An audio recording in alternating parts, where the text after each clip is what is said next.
Very good morning classes. Today I am going to teach you reader section again. Gulliver in the lands of the giants lesson 14 है. ठीक है. Gulliver जो है एक विशालकाय लोगों के साथ मिलता है ऐसे आइलैंड पर. वार्म अप में है Gulliver travel by the Jonathan Swift in interesting book of adventure. यहाँ पर बताया गया है कि साहसिक कथाओं के बारे में जो बुक्स लिखी थी जोनाथन स्विफ्ट में, उसमें से गुलिवर की जो यात्रा है उसमें से प्रमुख है. Gulliver had made many voyages in the C.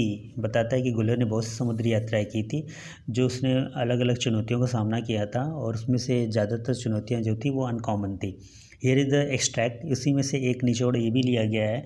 His voyage, अपनी समुद्री यात्रा का, नरेटेड हिज ओन वर्ड्स, जो उसने अपनी खुद से वर्णन किया है. यहाँ पर देखोगे, after staying in England with my wife and family for 2 months.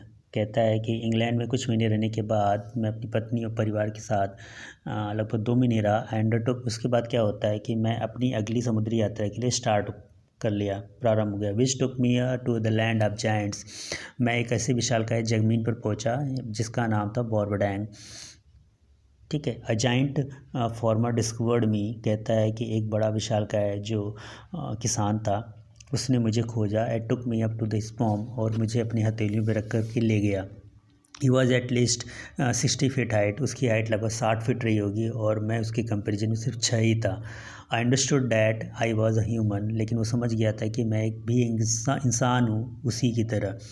Only much difference was the size only. और जो डिफरेंस था वो सिर्फ आकार का ही था. He try to speak me to in his language.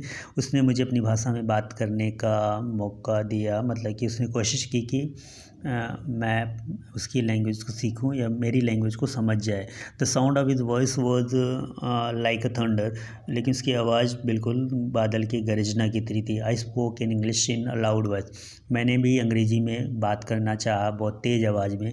He carried me near his ears. उसने कोशिश की अपने कान पे रख करके सुनने की, but it was vain was no use. तो सब कुछ व्यर्थ चला गया, उसको सुनाई बिल्कुल नहीं दिया. He could not understand each others languages. और हम दोनों एक दूसरे की भाषा को नहीं समझ सके. आगे the farmer took out his handkerchief. फिर क्या होता है कि किसान अपने पॉकेट से रुमाल निकालता है और डबल फोल्ड कर देता है गद्दे की तरह. ठीक है. उसके हथेली पर वो मुझे अपनी हथेली पर रख लेता है. Then he put me on it and I could not stand. मैं खड़ा नहीं हो सका क्योंकि लगातार मूवमेंट हो रहा था हाथ का. सो आई ले एट माई फुल लेंथ. इसलिए क्या करता है, वो लंबाई में लेट जाता है. He covered me with the ends of his handkerchief. ठीक है. तो क्या होता है कि फिर वो अपने रुमाल के दोनों सिराओं से मुझे उसमें लपेट लेता है.